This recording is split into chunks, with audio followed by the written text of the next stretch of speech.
महाराज, गरीबी सबसे बड़ा अभिशाप है।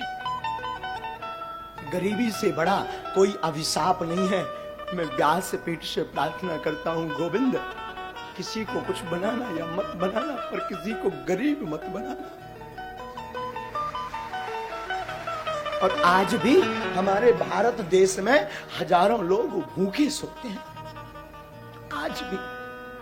आज भी बेचारे भूखे सोते हैं। हमारे देश में आज भी भूखे सोते हैं। श्रीमान,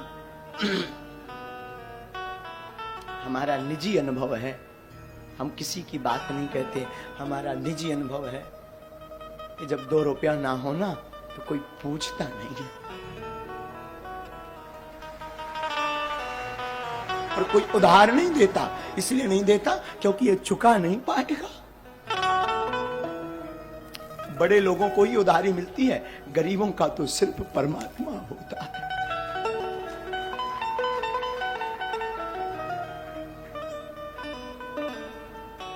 आचार्य महोदय, जब हम अपने गांव में रहा करते थे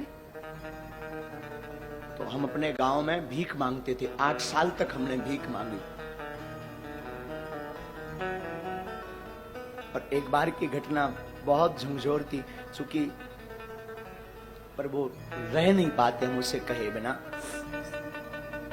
बचपन में हमारी अवस्था जब 9 साल की थी तो हमें वृंदावन जाना था पढ़ने के लिए। हमारे पिताजी कुछ करते नहीं थे, गांव के हम ब्राह्मण थे, तो भीख मांग करके हम अपना जीवन चलाते थे पूरे परिवार का। और वृंदावन जाने के लिए हमारे पास उस वक्त 1000 रुपए किराया ना रहे।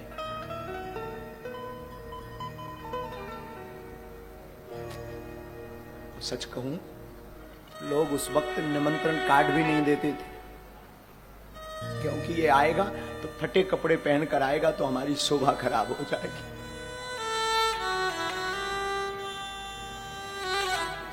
श्रीमान, 2000 रुपया किराया नहीं मिला था हमें वृंदावन जाने के लिए, क्योंकि लोग इसलिए नहीं देते थे क्योंकि ये चुका नहीं पाएंगे। हमारी माँ ने हमेशा इस दास को जीना सिखाया। माँ और हमारे गुरुदेव कहा करते थे, बेटा जगत साथ दे या ना दे, पर गोविंद के सहारे तुम डटे रहना, गोविंद सहारा जरूर देंगे। और आज हनुमान जी ने ऐसा हाथ पकड़ा, आज हनुमान जी ने ऐसा हाथ पकड़ा कि जो लोग कल किराया नहीं देते थे वही लोग आज टोकन लेने की लाइन में खड़े 6-6 महीना। और बड़ी बात, जिस वृंदावन में हमें कथा सीखने जाना था उसी वृंदावन में हनुमान जी ने बास दे दिया, आश्रम बनवाना शुरू कर दिया। मैं व्यासपीठ से प्रार्थना करूं, तुम बड़े आदमी के घर पर जा पाना या मत जा पाना, पर जिसका कोई ना हो, अगर उसके घर पर दिवाली हो, महोत्सव हो, शादी हो, दुख हो, तो मेरी प्रार्थना है उसके घर तुम जरूर जाना। और आसपास उनकी सहायता जरूर करना जिनका कोई ना हो, क्योंकि बड़े आदमियों के तो हजारों रिश्ते होते हैं, 50 लोग सिंपैथी दिखाते हैं, भावनाएं अपनी प्रस्तुत करते हैं, पर गरीब के सामने ना कोई भावनाएं प्रस्तुत करता है ना भाव दिखाता है। गरीब के सामने तो सिर्फ गोविंद रहता है। पर तुम गोविंद बनने का नहीं सही, पर गोविंद का दास बनने का प्रयास करना, क्योंकि गरीबी बड़ी विचित्र होती। साधु जिसने देखी वही जानता है। जब तक फटे न पाऊं बीमारी का जाने, पीर पर आए। वो अंधेरी रातें, वो अकेलापन, वो लोगों की अवहेलनाएं। बड़े लोगों का लड़का अनार कर दे तो वो बड़े हैं, छोटों का कर दे तो अपराध है, छोटों का करे तो अपराध है।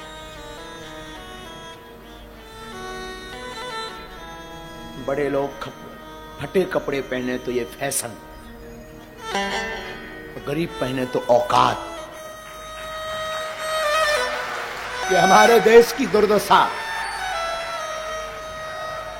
बड़ा आदमी जमीन पर बैठे, बड़ा आदमी जमीन पर बैठे तो बड़े हृदय दिल का, और गरीब बैठे तो ये उसकी औकात। द्विपक्षीय हमारा देश है, द्विपक्षीय, तो द्विपक्षीय हमारा देश है। इसलिए बागेश्वर धाम की व्यासपीठ को हमने इसीलिए सिर्फ और सिर्फ उनके लिए खोल रखा जिसका कोई नहीं है। हम हमेशा बोलते हैं हमारे तन में जब तक प्राण रहेंगे, हमारे तन में, तब तक भागवत से या धाम बागेश्वर धाम पर दरबार जो लगता है उससे जो भी चढ़ोतरी आती है, हम कहते आपकी बेटियां आपको बोझ नहीं बनेगी, बेझिझक हमारे धाम आ जाना, पूरे विवाह का खर्चा बागेश्वर धाम देगा। तो कोई सहारा दे या ना दे, तुम आ जाना बेझिझक, तुम्हारे हनुमान जी बाप का घर है बागेश्वर धाम, बेझिझक आना। इसलिए हमारी लोगों को भले ही बुरा लगता हमारा स्वभाव, कई लोगों को, इसलिए चाहे बड़ा आवे चाहे छोटा, लोगों को लगता हो, भगवान जाने, कई लोग बुरा भी मानते, चाहे बड़ा आवे चाहे छोटा, हमारी नजर में सब हनुमान जी के भगत हैं। हमें ना बड़ा है ना छोटा, क्योंकि ना दक्षिणा लेते हैं तो हमारे लिए ना कोई बड़ा है। जिसे दक्षिणा चाहिए हो, जिसे यश चाहिए हो, जिसे पद चाहिए हो, उसके लिए बड़ा छोटा। हमें तो एक ही पद चाहिए, एक ही दक्षिणा चाहिए, एक ही नाम चाहिए, वो हनुमान नाम रूपी चाहिए। फिर क्या मतलब बड़ा या छोटा। इसलिए कथा भी हम हमेशा अपने हनुमान जी को सुनाते हैं और बोल देते तुम्हारी क्षमता हो तो बैठो, नहीं तो भग जाओ, नो वेलकम। हमारी कथा आपके लिए नहीं है, अपने बाप हनुमान जी के लिए है। तुम सुनो या ना सुनो, मेरा बाप तो मुस्कुराता सुन रहा ना, तो बैठकर सुनता है और मुस्कुराता भी अद्भुत साहब। वो तो खड़ा खड़ा मुस्कुराता रहता और सुनता है कथा को। तुम क्या सुनोगे और आप दक्षिणा भी क्या दोगे? दुनिया खुद भिखारी है, वो क्या दक्षिणा चुकाएगी? अंतर इतना है, गरीब मंदिर के बाहर भीख मांगता, अमीर भीतर जाकर भीख मांगता, भिखारी दोनों है। जगत खुद भिखारी है, तो क्या आपको देगा? मैं प्रार्थना करूं संसार के लोगों से आशा मत करना, आशा करना तो सिर्फ गोविंद से करना। जगत तभी आपको साथ देगा जब आपके अंदर होते के धोते होंगे।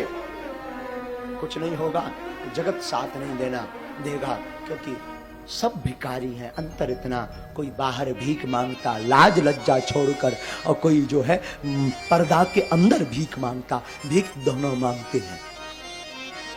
मैं प्रार्थना करूं, बुरा जरूर लगेगा मेरी बात का, और लगे तो हमें कौन था लिया परेशान जाने, करिया मो कराओ। लगे भी बुरा तो मुझे कोई व्यासपीठ ही अगर सत्य नहीं बोलेगी तो कौन सत्य बोलेगा? आजकल मंदिरों में भी वीआईपी सुविधाएं हो गई हैं, गुरुओं के पास भी वीआईपी सुविधाएं हो गई। मैं प्रार्थना करना चाहता हूं, सब उंगलियां एक सी नहीं होती, ये बात ठीक है, पर उनके लिए जरूर कुछ बनो जिनका कोई नहीं, जो 2 रुपया चढ़ा नहीं सकते,